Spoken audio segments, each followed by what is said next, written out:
So my top title is Making Ministry Matter in These Times. There's a subtitle to it, and that is The Inconvenient Truth About Minister-Centric Ministry. Think of me as the Al Gore of the Union movement. that I'm here on a mission to help ministries manage the challenge of being thriving in these times, because the reality is that 9 out of 10 churches, regardless of denomination, are in decline these times. 9 out of 10. 9 out of 10. And so I wanted to take a few moments to kind of explain why that's happening. And just like Al Gore talks about how things are becoming more awful, he also has a message of hope. And so in our work together is this message of hope, and we're wanting to share it with you.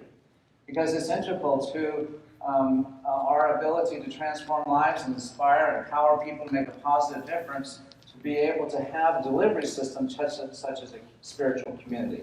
And the challenge is that during these times, people are searching for convenience rather than connection. And so we have to kind of manage that and be willing to kind of shift how we're being in our own spiritual practice and community if we're to align ourselves with the opportunities that happen in the midst of chaotic times, the convergence of order and chaos. And if we have any sense of being connected to what's going on in the world, we know that that's kind of the state of what's happening in our human family today. So 40 years ago, there was an Episcopal priest named Loren Mead, who became the founder of the Alban Institute. How many are familiar with the Alban Institute? The Alban Institute was created 45 years ago. And Loren Mead's vision, he had a vision that congregational ministry would eventually decline. So he created the Alban Institute as a means of consulting and supporting denominations all across North America and trying to curb this tide. But sadly, 5 years ago, the Overland Institute folded because they weren't able to shift the energy. And so right now in the unity movement, we are experiencing a loss of over 25% of our churches in the last 10 years. The Episcopal Church has lost 30% of its ministries, and these are gone. These are ministries that are gone. The Presbyterian Church has lost 40% of its churches. And so it's important for us to understand what's happening in the industry of congregational ministry, because we have a tendency in our own kind of siloed experience of community to not know what's going on in the world, but yet still struggle with issues such as funding, such as getting people engaged. And these are things that are part of all churches' experience today, because the fact of the matter is that with declining attendance, it's very difficult to have the experience that we're accustomed to 10 or 15 years ago. And so you are experiencing the effect of having in your journey the example of what happens in churches when the seemingly bottom begins to drop out. And we can trace back the decline, especially for us in New Thought. It started in 2011. And as we really look at the issues that affect us, then we can understand that it's not like we've made mistakes or are doing things incorrectly. It's just that no longer is our 400-year-old ministry practice sufficient to be able to be supported in these times. And so think about church. It has not evolved. We have the minister and the people. You know, here's the church, here's the steeple, open the doors, see all the people. So that's been our ministry practice, and it's not working. And tithing is insufficient. So most churches shift away from trying to fulfill their purpose, and their purpose becomes survival. And so it's important for us to kind of look at what's happening, because what's in the way is the way. There's something for us to discover as we begin to open to what's going on. And so let's look at what's going on for a few minutes. Have you heard of the Duns? There's a group called the Duns, and that's a group that is basically the baby boomers generation. How many of you are in the baby boomer generation? And have you noticed that there's been a kind of decrease in the amount of folks that are in that age group? Well, this is a group of people that 10 years ago was 5%. Now in this day and age, it's 25%. And these are the baby boomers who don't have any real problem or conflicts with church. It's just that they're tired of the plot, pray, pay model of ministry. And think about it. That's sort of what is the dynamic that people are experiencing. And after a while, there are so many things going on in our lives that it requires of us a motivation to come together and experience. If it's a plot, play, pray, plot, pay, pray model of ministry, then eventually that's not going to seem relevant. And then there's what's called the nuns. Have you ever heard of the nuns before? This is a group of people that don't have any relationship to a spiritual community.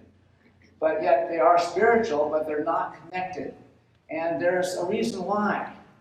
And the reason is that they have an allergy to the word church.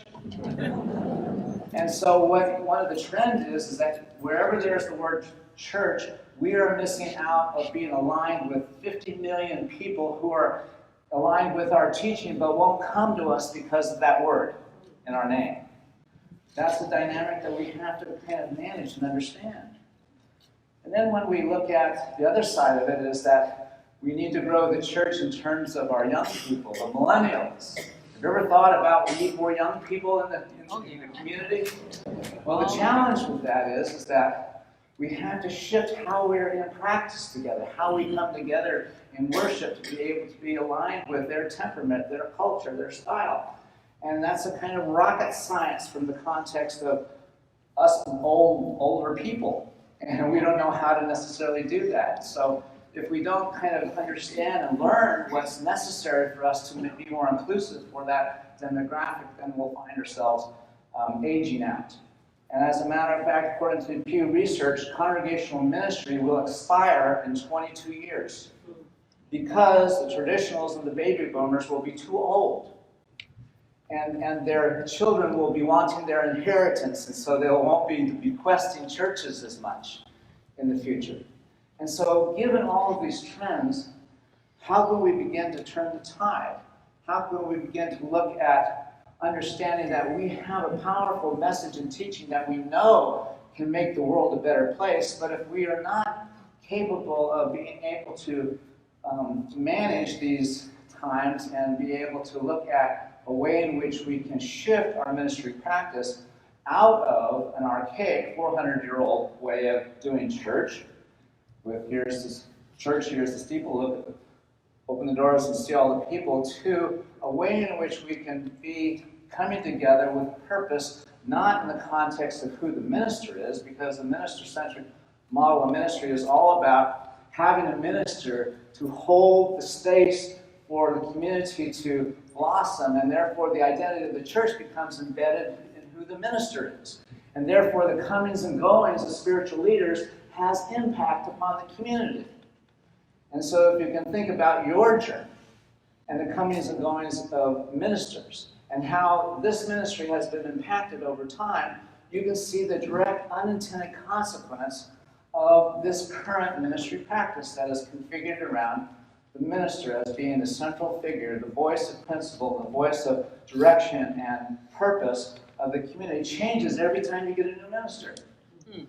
But what if, instead of aligning our identity with a minister, but rather with our purpose, such as transforming lives and empowering people to make a difference in the world? What if that becomes the identity of the ministry, and we begin to be in the question, how must we shift in terms of how we do church or how we come together in community that is about transforming lives, as opposed to being a ministry that has its minister and therefore we feel taken care of by our spiritual leader, who is ostensibly, in the minister-centric model of ministry, a surrogate parent. And so when we base our ministry identity around who the parent is as opposed to what our purpose is, then we're basically vulnerable to the comings and goings of ministers. So the other aspect of the problem of minister-centric ministry is because we have over the years have sought to fund it by virtue of people's love offerings and tithes. And so the basis of our funding model is give to where you're spiritually fed. The problem is that when a person can arrive someday and decide that they're not feeling very well fed today, and so they can have the rationale how not to give. And this is why our current tithing practice is insufficient, because people are no longer giving into where they're spiritually fed, because they can be fed in so many other ways. And so it becomes a matter of shifting how we are funding our church. And so at Unity Spiritual Center, we are pioneering a new funding model called a spiritual cooperative, where instead of people giving into the intent to give to where they're spiritually fed, we decide that we're going to own the church. And together we give in the context of doing what we can do in the integrity of our relationship to what we're wanting to help co-create. So it's less about trying to get people to feel okay and good about things so they'll give into that. It's more about empowering people to participate as owners and partners in creating something that lives independent of who the minister is.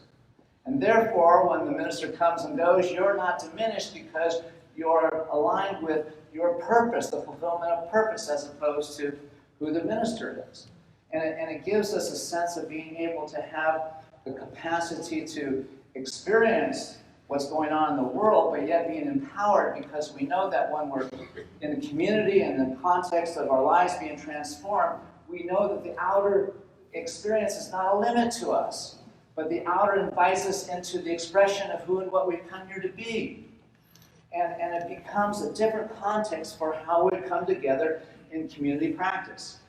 And so as we look at the opportunities that are in front of us with respect to, given all that's happening in the world, given the challenges that we're facing with ministry decline, and given the sense that, okay, you've gone through an experience where you've had to face the reality, and you've arrived at a place where you're now trying to rediscover a way in which you can come back and bring forth a viable way in which you can build community and fulfill your purpose. You're at the sweet spot. You're at the sweet spot. But the challenge is that we have a tendency to try to revert back to the good old days, to try to go find that place where it all worked. And you just think about your history and the journey of all of the people that have served your ministry as spiritual leaders, and some of them have been awesome and great, and some of them, but that's our journey. And so the challenge is that when that has become our journey, then we either, just like how many of you have ever failed in a relationship before? How many of you have failed in more than one relationship? Okay, so reality is that we're all serial relationship killers on some level. So there's going to be, in any community experience, events and circumstances where we fall short, where we don't necessarily live in the integrity of who and what we've come here to be. And that has impact. That impacts a spiritual community. But when we create a context for why we're coming together in community to really own the journey. To be in ownership means not necessarily just saying, yeah, I'm owning my role, my participation in the ministry is one in which I feel like I'm in integrity with my fair share. It's more than that. It's more about owning one's journey. When we experience a real sense of owning our life, we get empowered. And we see that there's no external circumstance that can be a limit unto us when we're really owning the truth of who we are. So it's not about getting more. It's about being more. It's about understanding that we have within ourselves, and in the context of community and organization, we have within ourselves the capacity to transcend the conditions of the outer world, but we have to create a different context for how we're going to be with the energy of what's happening in the world. And so when we shift from our sense of not enough, when we shift from our sense of struggle, and we really work with spiritual principles to really open ourselves to the field of infinite possibilities, we recognize that what awaits us has to be created. There is no model to follow. You know, what we're doing at Unity Spiritual Center in the last 4.5 years that we've been there, we've had to create everything that has value and substance with respect to managing the circumstances of what's happening. We could not pick from some other example. We had to create and be in the discernment process ourselves. And so in my work in trying to support New Thought leaders in turning the tide, part of our work is in my collection of clients, we're building together a repertoire of ways in which we can turn this tide. And so in our effort to really see that we have this capacity to transform our lives, we also have this capacity to create organizations that can thrive in these times. But it requires of us the ability to do things differently. And that's not easy to do things differently when you're set in your ways. And so what if, for instance, we had to rearrange all the chairs? Instead of where you're looking at me, we arrange them in a circle where I'm in the center. Can you feel a different energy just if we were just to shift the way we were configured together? No. Well, that's sort of like what this new ministry practice is like.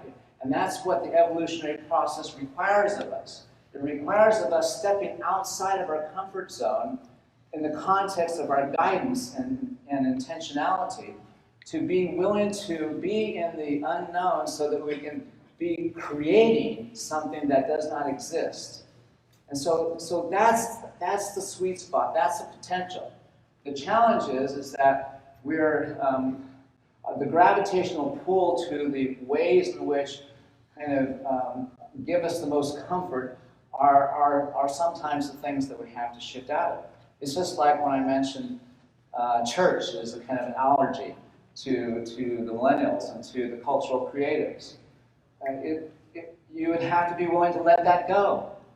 And you'd have to be able to see your identity not in the context of church, which goes all in on the Sunday morning experience as being it, but rather for us, we had to shift. The name change from Unity Church of Truth to Unity Spiritual Center Spokane meant that we became a spiritual center, which meant that within the center there was a worship experience, but that was not the identity.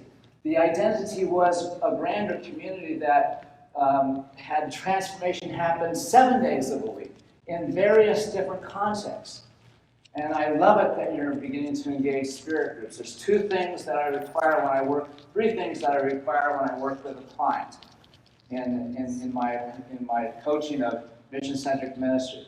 You have to have the Q process, you need spirit groups, and you need to have transforming lives as your purpose.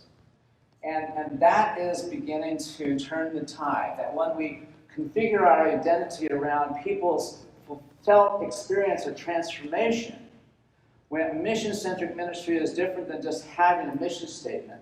It's about creating a collective felt sense that our lives have been transformed, and because of that transformation, we are compelled to make a difference in our world. And so as we focus on that as our identity, then we invite people to give into that intent. Give into the experience of what you want more of. Once your life is transformed, a person wants more transformation to happen for everyone. And as we recognize that by simply recontextualizing how we're being in the context of moving into a greater expression of ourselves as a spiritual community, we are empowered when we step outside and explore new ways. It doesn't mean that those changes kind of alter so much fleshy our way of life or our way we're interacting together. It's more in the context of our attitude towards what we're trying to create together. In other words, there can't be any those people in mission-centric ministry. You know what I'm talking about? When I say, have you ever wondered, why don't those people do this instead of that? Yes. Why aren't they doing this? Well, in mission-centric ministry, there is no those people. It's us. And if it's not happening, it's because we have yet to own it. And so everything that happens is in the context of we owning something together to support it making a difference in all of our lives. And so it requires of spiritual communities, an elevated level of emotional and spiritual maturity to step into this new ministry practice, because you can't make somebody else the matter with you anymore. You know, in most churches, it's okay to have somebody the matter with you. We call that drama. But as you study the eye of the storm and go through the Q process, you know that all that stuff is your projection.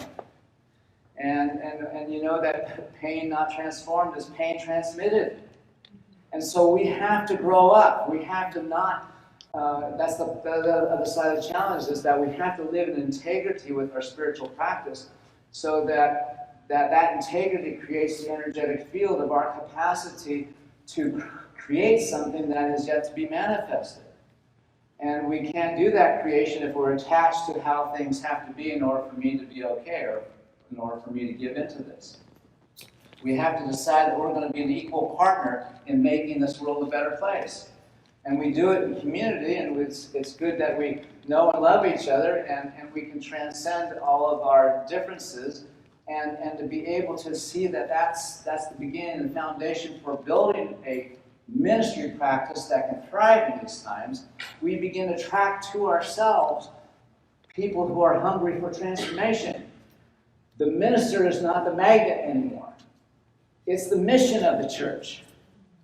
Now, you've had ministers that have been the magnet to your ministry. I remember the first time I spoke at Unity Church of Overland Park 35 years ago. I shared the pulpit with Mary Onway. And she helped build your ministry. And we no longer build ministries this way. We build ministries in the context of purpose. And it is not until everyone here has the felt experience of their lives transformed have you been successful at that.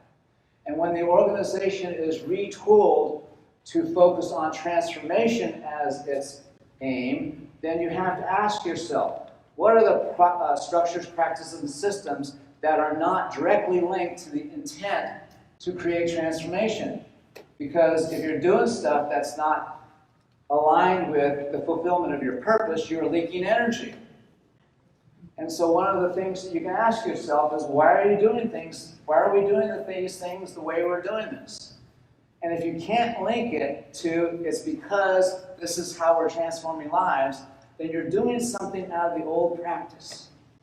And that's a way in which we're leaking energy. Whenever we're still doing something out of some dimension of ourselves that's programmed in us, as opposed to the dimension of ourself that is consciously, intentionally creating out of our essence to bring forth an inspired good, then we have yet to activate that part of our capacity to be in this world and really truly make a difference.